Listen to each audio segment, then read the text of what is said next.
This episode is brought to you by the Denver Art Museum.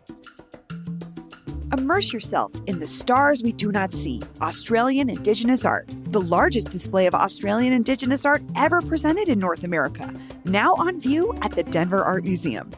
This exhibition offers a captivating, multi-layered experience featuring 130 works by 142 artists, drawn exclusively from the National Gallery of Victoria's world-leading collection. These works will introduce you to the art, resilience, and depth of the world's oldest continuous living culture. On view now through July 26th. Visit denverartmuseum.org to purchase tickets. This episode is brought to you by TaskRabbit. Denverites know how to work hard and play hard, but you don't have to do it all yourself. TaskRabbit has been helping Mile High City residents for over a decade with everything from furniture assembly to minor home repairs. Don't let that to-do list ruin your weekend. Use the TaskRabbit app to describe what you need and find a skilled tasker in your neighborhood who can take it off your plate. And TaskRabbit offers transparent pricing.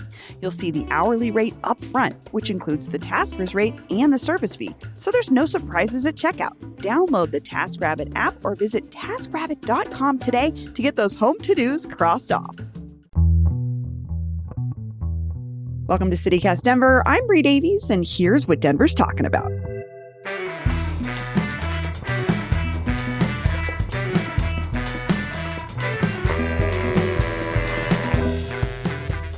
So Colorado is firmly a blue state. No Republican has held statewide office since 2020, yet conservatives still manage to sway public policy through a network of so-called dark money groups, think tanks, and billionaire donors. My guest today has been untangling that web of influence for the Colorado Times Recorder. Reporter Logan Davis, welcome to CityCast Denver. Thank you so much for having me.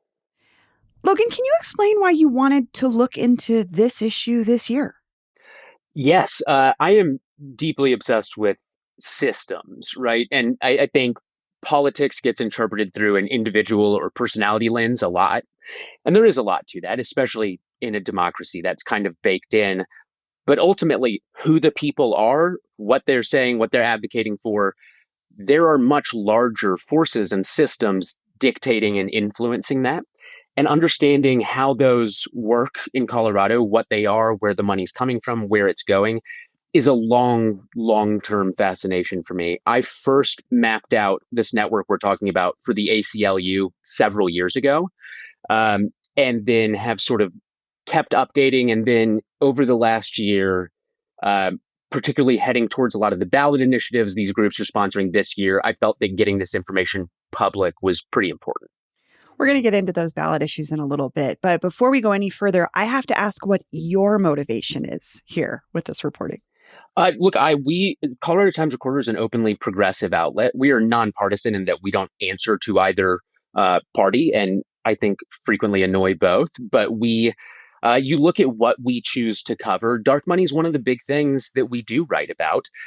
We think that it is broadly a corrosive influence on our democracy. And it dovetails with something that I've written about and spoken about at length for many years. There's a kind of astroturfed nature to a lot of politics, but it's more prevalent on the right wing. And we're dealing with a lot of stuff that if many millions of voters in this country were cut off from like their social media feeds, they'd be fine in like 6 weeks, right? But we're living in this environment in which people's political behavior is being constantly prodded in a direction or another direction. It's being incentivized, punished, or rewarded. And the amount of money going into that is so far beyond what most of us will see in our lives. When you zoom out and look at it, it sometimes feels like we're playing politics in a playground created by and for the ultra wealthy. And I think anything we can do to get further from that and towards true democracy is better.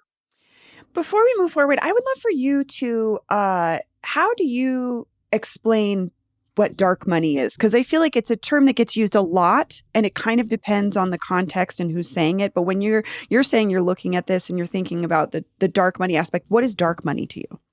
It gets used correctly and incorrectly a lot, right? Typically, we want to say it's money that you can't trace to the source. It's political money that you can't trace all the way to the source. And the way that often works is somebody will put just $1 million, use a round number, even though it's a small number for these folks, put $1 million into a family foundation. That family foundation can then get that money, tax-free, mind you, to a 501c4.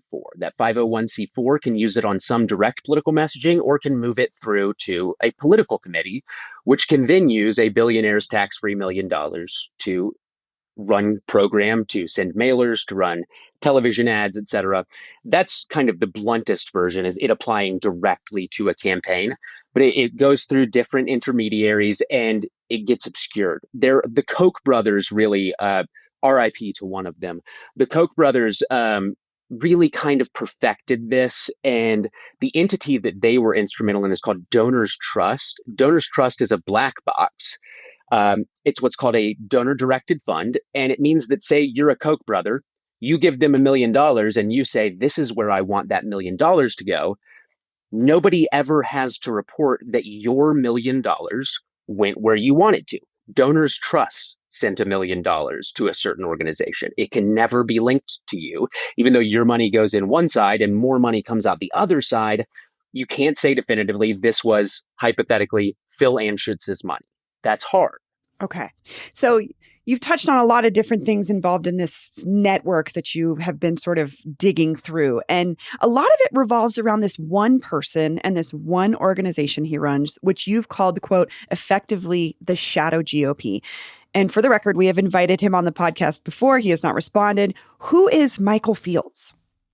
Michael Fields is a man who's very good at what he does. Michael Fields is probably the most influential conservative operative in Colorado.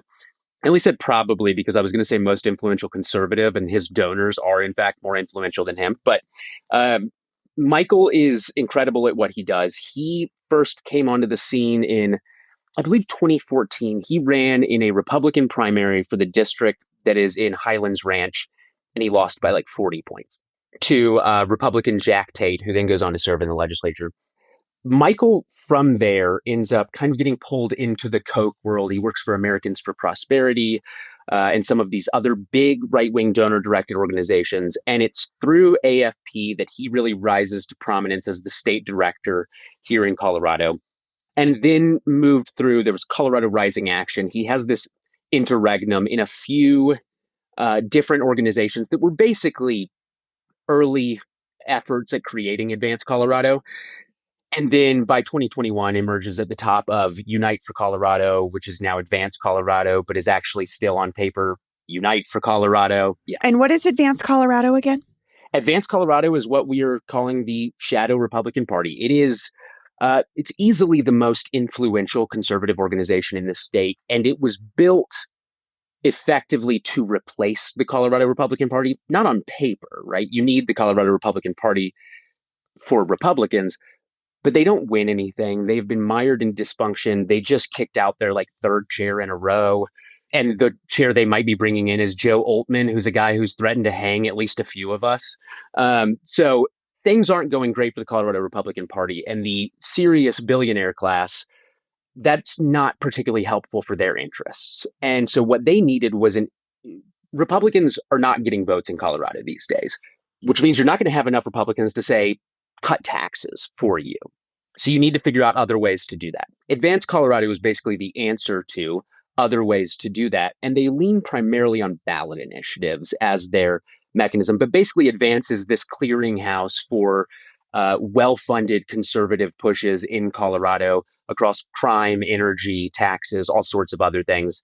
They're the organization that gets it done. So you've mentioned the money a couple of times. Where does this money come from that funds this work that Michael Fields is doing? It comes from many, many places, is an important aspect of this. So actually, last weekend, CTR won a handful of SPJ awards, Society of Professional Journalists awards. I insisted on entering into the infographic category because I made an infographic of the money flowing to Advance Colorado. And we did win first place for infographic. I was deeply obsessed with this graphic. It took me forever. And what you see is a lot of your kind of standard big right-wing money does pour into this. So the Bradley Impact Fund, they're based in Wisconsin, but Bradley's probably the largest conservative group in the country. People talk about the Kochs. Bradley has 3 times more money on hand than all of the Koch organizations combined. It's Bradley spends more than the Republican Party every cycle. So Bradley, you have the Walton Family Foundation, the Daniels Fund, which is local. But then you also have all of these donor directed funds like the National Philanthropic Trust, the Fidelity Charitable Gift Fund, the Denver Foundation. And those, like Donors Trust, are organizations where a wealthy person can put their money, say, send it here, and then the recipient only has to declare that it came from that intermediary. So we know that Waltons are pouring in because they're doing it through their own family foundation. We know the Daniels Fund. Who is giving money through Denver Foundational National Philanthropic Trust? We don't know. So it's coming in from a bunch of organizations that are pouring into intermediary organizations that's then dumping it into Advance Colorado, basically. This is kind of blowing my mind because some of those organizations you mentioned have funded grants and scholarships and artistic endeavors, frankly, by folks that I know from the other side of the political spectrum. Denver Foundation is a weird one in this because a lot of people have their money at Denver Foundation, right? I have worked for organizations that have gotten small grants from, but it's like somebody whose family has an account there and they're like, yeah, we think y'all are worth $5,000. And so then it comes from the Denver Foundation. They are not nearly as ideologically aligned as most of these. And in context, in 2024, the Waltons poured $300,000 in. Somebody gave $50,000 through the Denver Foundation. So it's just a smaller bit. And when we're talking about roughly $12 million circulating that year through this system, somebody gave $50,000. That is a lot of money, but not in this context. We don't know who it was, but I wouldn't ascribe that to the Denver Foundation as an entity like you can to say the Walton Family Foundation as an entity because they operate differently. And how do you know about all this money that's moving around? I just really, really like IRS documents. I really, really I think you're the only person in the world to say that.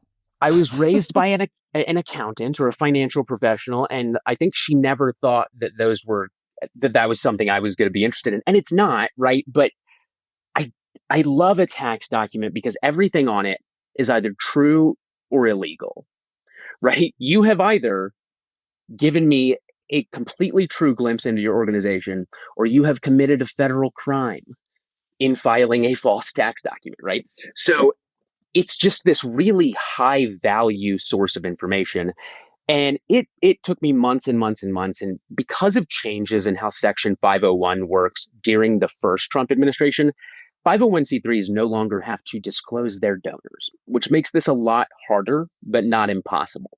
Because C3s and C4s still have to disclose who they give money to. So I have to do all of this backwards. I have to look through who everybody's giving money to then figure out who got money from whom and then who they got money from. And so it's kind of a reverse process of instead of looking at money received, you're looking at money given and having to piece it together that way and trying to make that add up to the money you've discovered add up to the revenue the targeted group declared for the year. Okay. So it's a lot of spreadsheet, a lot of math, but relatively straightforward once you get your head around the process. So we've got this money, we've got this flow chart that I found it very helpful to see that chart, like a visual understanding of how money sort of moves around this. But let's go back to Michael Fields. What is his strategy with all of this? I think multifaceted. Michael is, for the longest time, the earlier bits of his career and earlier in Advance, it was really, Michael was emblematic of the side of the party that had not gone MAGA, basically. Those distinctions have been erased on purpose by now. But earlier on, and in the first Trump, Michael was part of the serious conservatives who simply want to brutalize the poor, don't necessarily want to be deeply racist while doing it, right? Like it was kind of a different version of conservatism. Now there is a lot more effort over the last few years for Advance to throw red meat and to get those people on board as they have. So essentially, they started to represent donor interests. Representing donor interests has now incentivized them to also play the conservative game in a way that they really weren't before. And frankly, and to his credit, Michael's not good at that part of it, right? Michael is a very serious operator who wants to cut taxes for the wealthy more than anything. And sometimes he thinks to do that, you need to like get people mad about changing the name of Mount Evans, which Michael doesn't care about. Michael's never thought about the name of Mount Evans in his life. He's not offended by it being turned to Blue Sky, but he tries to be, right? And they put things out, I think, partially to raise money, partially to keep people hyped up. And that also applies to the ballot. They're going to run crime and drug related ballot initiatives to get Republicans to turn out for the cut taxes for my boss ballot initiative. That's basically how it works, is you feed the base what they need so that they show up to deliver for your donors. Even though you don't really care about the crime or drug ballot initiatives, you care about the tax one. So that's effectively how they work. They have their eye on one prize, and they're willing to throw a lot in front of voters in Colorado to get them to deliver the prize for whatever reason they want.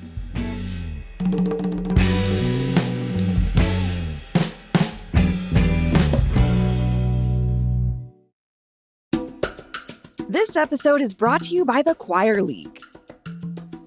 Denver Choir League is a social choir for young and young at heart professionals.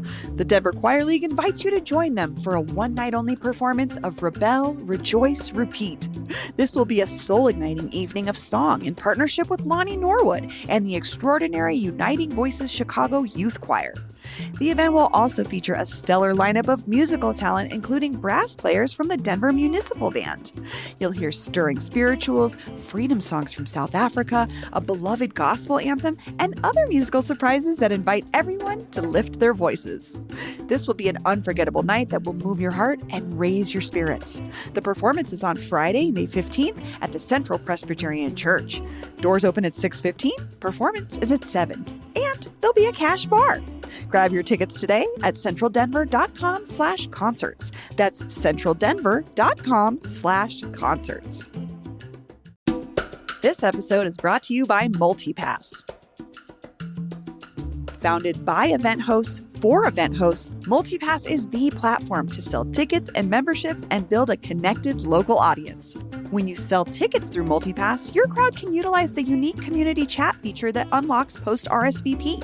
This helps attendees connect and engage with each other. How cool is that?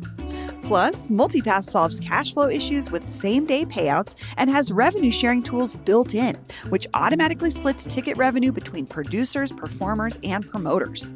Use the promoter dashboard to boost attendance with built-in tools to add street teams and track performance. MultiPass also offers membership management tools to build loyalty with your own audience. Proudly based in Denver and deeply rooted in the local event and creative scene, MultiPass is designed to help everyone in the event ecosystem win, not just the platform. Learn more at multipass.com. That's multipass.com.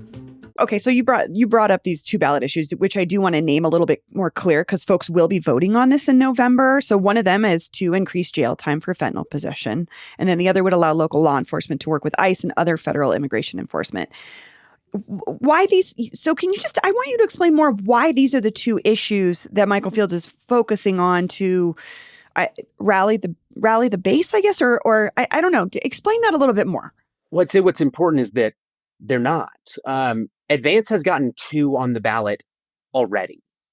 There are another several currently collecting signatures and more than a dozen other than that working their way through the earlier parts of the process. Currently, Advance is sponsoring 21 ballot initiatives. Oh, so wow.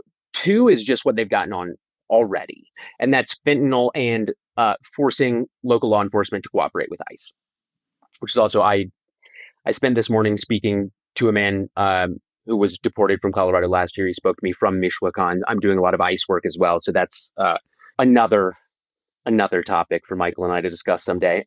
But basically, those were the ones that got the signatures first. So they're through. I think the federal law enforcement one, they probably do care about to some extent. But there's an abstraction to a lot of this where like federal law enforcement doing its thing, they think keeps conservatives in power and that's good for them federally. But law enforcement and fentanyl, these are just the ones that made it first. The others that they're currently collecting for are like a right to natural gas. That's a much bigger one for them because energy donors are a big part of their base, right? And so if they can pass an initiative saying Coloradans have a right to purchase natural gas, that destroys efforts to take pro-climate initiative, right? and stops big energy-based donors from losing money on the back of pro-climate initiatives. So if you can get something like that passed, that's worth actual cold hard cash to your donors. So if we're just talking about the ones that have made it on the ballot so far, do you think Coloradans would vote for these? I mean, obviously they gathered enough signatures, but that's a different story once it gets to the ballot. I do not have the confidence that this very blue state's blue voters would immediately reject these things out of hand, because we don't know how they're going to be messaged to them yet. And that's really where the magic or deviousness in this network comes in. Is right now we're looking at, increased mandatory minimums and requiring local law enforcement against their wishes in many cases to cooperate with ICE. Those aren't particularly appealing. But what's going to happen is the Common Sense Institute, which is part of this network, will get their hands on these and they'll produce white papers, right? They'll really make it look like research. The word I use for this is academish. They will produce some academish products to say, keeping neighborhoods safe. And then Phil Anschutz's newspapers, which are the Denver Gazette, the Colorado Springs Gazette, and Colorado Politics, they will then take the Common Sense Institute report. They will not mention that the owner of the newspaper funds the Common Sense Institute or that he gives money to the group that sponsored the ballot initiative. They'll just report on the Common Sense Institute report on, say, penalties for fentanyl crimes turning into keeping neighborhoods safe. And then they'll write and editorialize being like, Common Sense Institute has just put out some incredible data showing that voting for this is really going to keep our neighborhoods safe. And by the time we get to October and people are getting their ballots and they're Googling, you're not going to be able to Google the name of an initiative without seeing keeping our neighborhoods safe. And if you click a little further, you're going to see op-eds and editorials saying like, this is going to keep our neighborhoods safe. And you're going to see papers from what appears to be a think tank saying, this is going to keep our neighborhood safe. But it's actually just mandatory minimums for fentanyl. So it's there will be an enormous effort between now and October, November, utilizing different parts of this network to turn these initiatives specifically into things that might be palatable to this state's voters. Yeah, I was looking into the fentanyl possession one, and it's a very, very, very low dose of fentanyl can exchange hands as small as one pill. Someone may not even have to know that that is cut with fentanyl, and they can receive, I think, between 8 and 32 years in prison for that. Okay, so like you were saying, this is a strategy. This is not necessarily what the GOP in Colorado cares about, or this segment of it that's funded this way. Why go about it this? I guess why use this I guess I have so many questions. I'm trying to think how to say this, because looking at this broader picture, we're talking again about Colorado being a blue state, but maybe ballot initiatives are how the GOP is going about changing things because they don't have the power through the people of politics, or how would you explain that? Right. Advance Colorado exists because the Republican Party in Colorado cannot get the job done, because that brand is too damaged, because our voters identify as too liberal. I mean, look, almost nobody in Colorado is registered with a party anymore. We're almost super majority unaffiliated, but how people vote, they vote for Democrats. And the way I like to put this is that Advance Colorado is not surprised to find that most of this state's voters are liberal. They were created because most of this state's voters are liberal. So this is this coming at it sideways, this not saddling themselves with Republican Party baggage, with Trump association, with all of this stuff. That's their first good move in getting this stuff through, is not bringing to the table something that these voters have already said they don't want, which is stuff with a GOP tag attached to it. So they've shed themselves of that. They're a separate organization. And then you get the whole messaging thing where they start turning these right-wing policies into stuff that sounds a little bit more like squishy lib in a way you might be more comfortable with. So they exist to package and transform these things into, like, everything they do in the mindset that this state's voters prefer liberals. So they're trying to get policies that their donors want from a starting point to a point where this state's liberal voters might pass them. That's the whole trick. Well, I could see an argument, someone saying, well, they just figured out how to play the game. I mean, this is just a strategy. Isn't that politics? Absolutely. Frankly, there's an interesting, this is the second chapter in a much longer story in that the modern democratic dark money system was also developed in Colorado. There was a book written in, the blueprint probably came out in 2006, maybe, by Rob Whitwer, and I can never remember for the life of me. It was Rob Whitwer, who's a former Republican state legislator, and Adam Schrager, journalist. And it's called The Blueprint, which is why I have called my reporting on this the Red Print. The Blueprint is a great book, and people should read it. And it describes basically how Colorado went from the hate state to, in 2004, Democrats take the state House of Representatives for the first time, and we have started our transition to being a liberal state. And so you have organizations that were kind of set up for that purpose and to help that happen then. And that's what the Blueprint is about. You look at that system now and it's like, it's running on DOS, man. Like it's not, it is not ready for prime time in 2026. Like like it's still behind, like it's not been updated, or trying to translate the DOS reference you're making for folks who may not.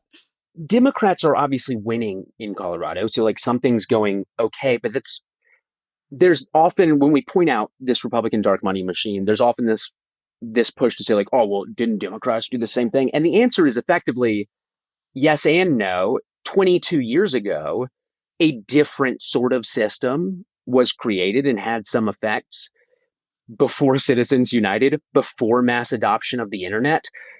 The rules that system was built by are completely different than the rules that Advance was built by, and the environment in which it was operating, like pre-Obama, is definitely different than we're talking Iraq War, not Iran War era. Like these are very, very different times in politics. So the Blueprint is this fascination of right-wingers in Colorado for a long time, because they felt like they got by some big money coming in and building structures. And I think those structures have done some good things, but to compare them is just not accurate. One is very analog, one is much less knit together. You look at a dozen separate organizations in the Advanced Colorado Network, and they all have the same lawyer, accountant, and principals, right? That was never the case with the, quote, Blueprint system. Those were all basically independent organizations that were like, we should try to work together to affect this change we all agree on. Whereas what they have built now is like a centrally controlled mega machine. And is that dark money funded as well? Or can you can we trace the Democratic side to big donors in the same way that you've done with the right? I would imagine so. It's that has been such a less relevant thing in contemporary politics that it's not something I've taken the time to do. But everybody also knows they were called the Four Horsemen. Everybody knows that it was Pat Stryker, Tim Gill, Jared Polis, and Rut Bridges. To what extent that's true, I couldn't even say. I'm sure in 2004 it was. But that was known then. This is something I like to point out is Republicans all make a big deal about George Soros because George Soros discloses his donations. That's why they know what George Soros is giving to. It's easy to know. Okay. Is because he's not hiding it. So it's big billionaire money, but Soros, for instance, is going to lengths to make it not dark. Interesting. So a lot of it does come down to what the billionaire chooses to disclose. And theirs are not disclosing anything. But I think my understanding of the 2004 situation was that the, quote, Four Horsemen or Gang of Four were a bit more open about that. I only recognize two of those names, Pat Stryker and Tim Gill, which are two definitely leftist, to the left, Democratic, big money here in Colorado. You didn't recognize Jared Polis? Oh, I'm sorry, Jared Polis. You're right. And then the fourth, Rut Bridges, is current state senator and treasurer candidate Jeff Bridges' father. Okay.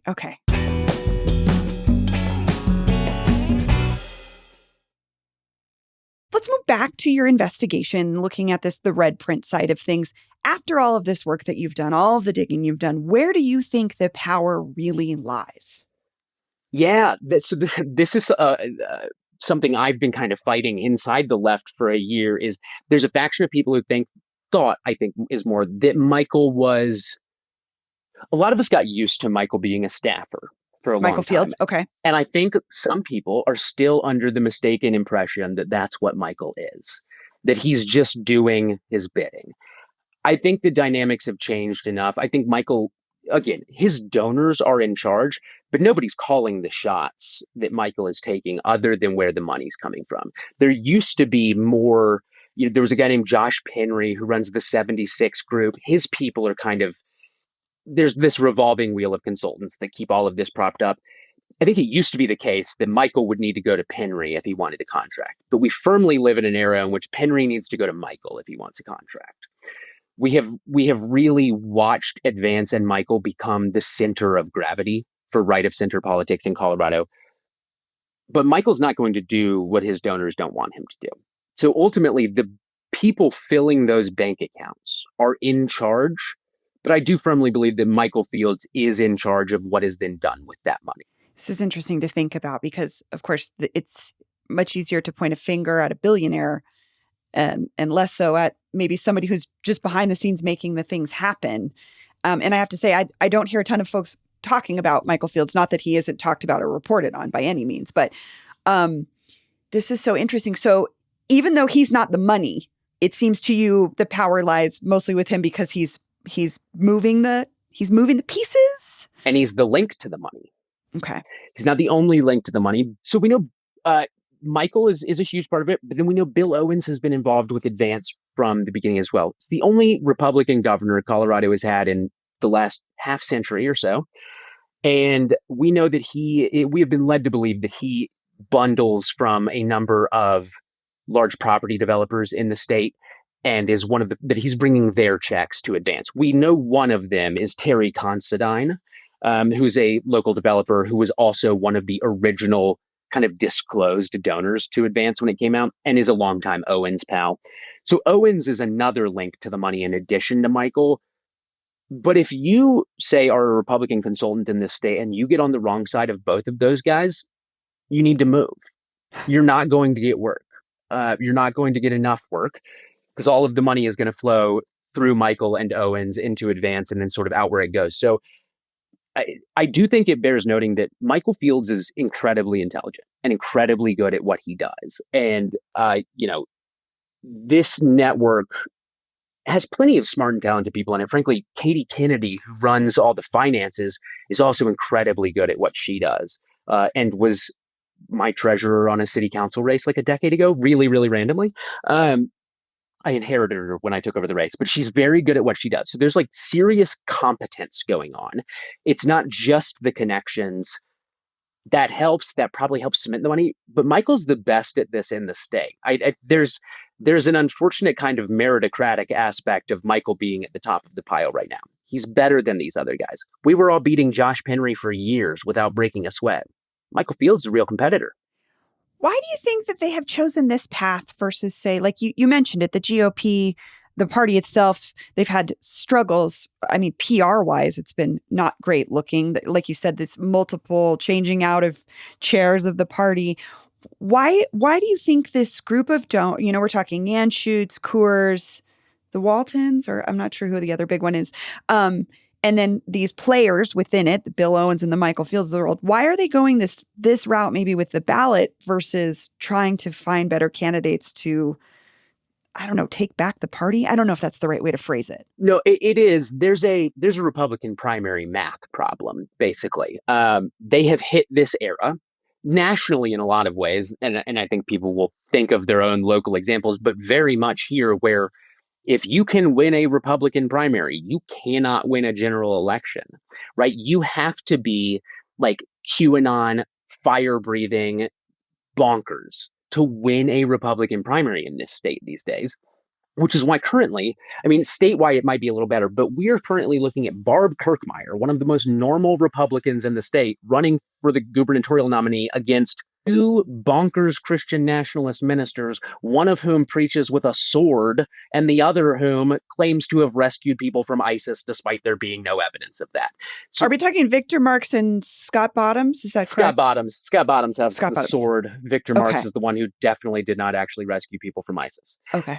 But so you have that primary right now is so interesting where you have the people who are behind Advance they're definitely behind, like with Barb Kirkmeyer. And it's not like there's this little margin of difference between Barb and her opponents. They're they're in different universes, right? Like Barb understands things, and these guys are kind of like pure red meat all the time. Statewide, Barb still might win. You get it down to the legislative level, for instance, though, the Victor Marks and Scott Bottoms are going to win every primary, every time.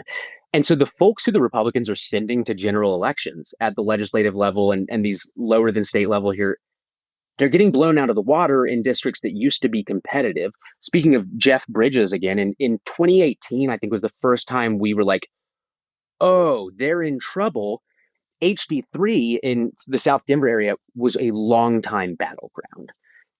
Even our polling in 2018, we were like, "Ooh, Jeff's going to have to fight." He won by like 23 points. And it was like the largest gender gap that I had ever seen. I can't even remember what it was at this point.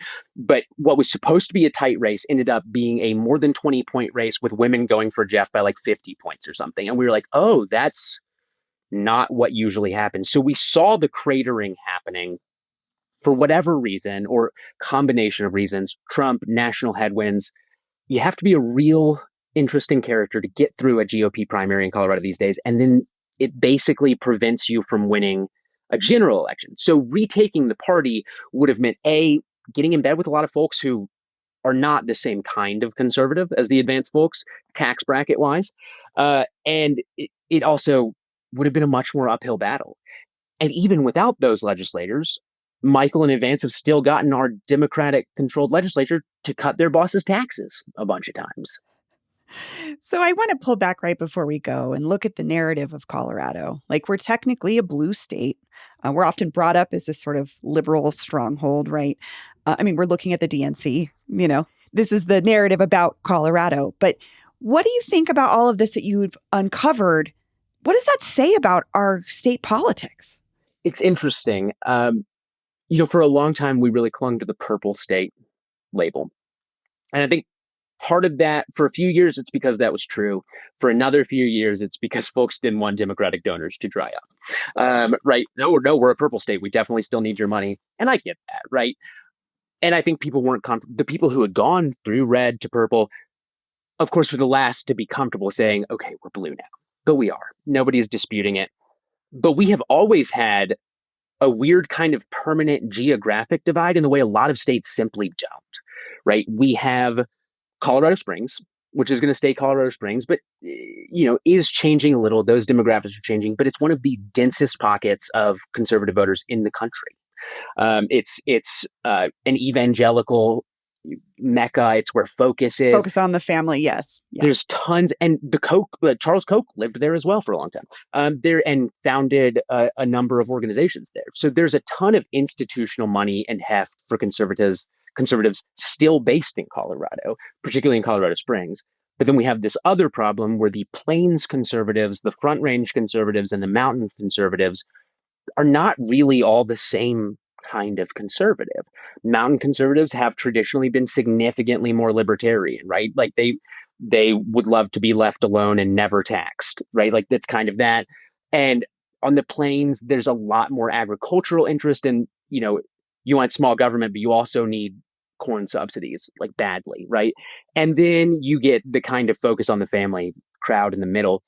So the factional politics within Colorado conservatism are complicated in ways that it's very hard to flatten because these three different regions have different needs, interests, and cultures.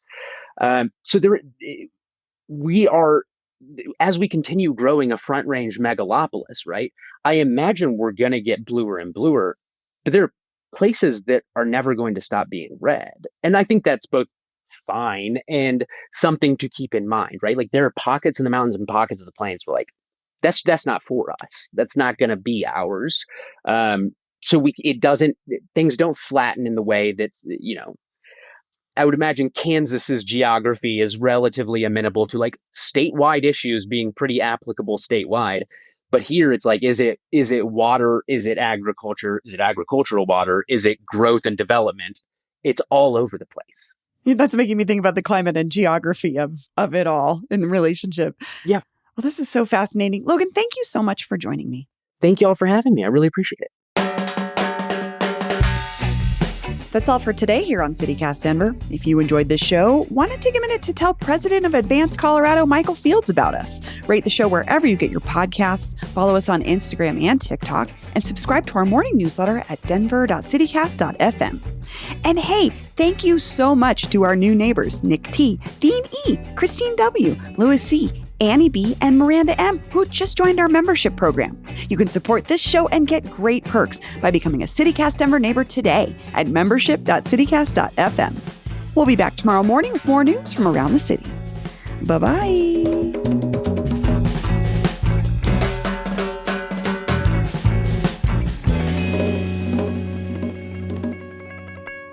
I hadn't heard the ISIS thing. Oh my God. So there's currently Republicans are like coming after Victor Marx online right now, being like, you didn't rescue anybody from ISIS, which is just like an incredible, like, it's not a sentence I thought I would read, right?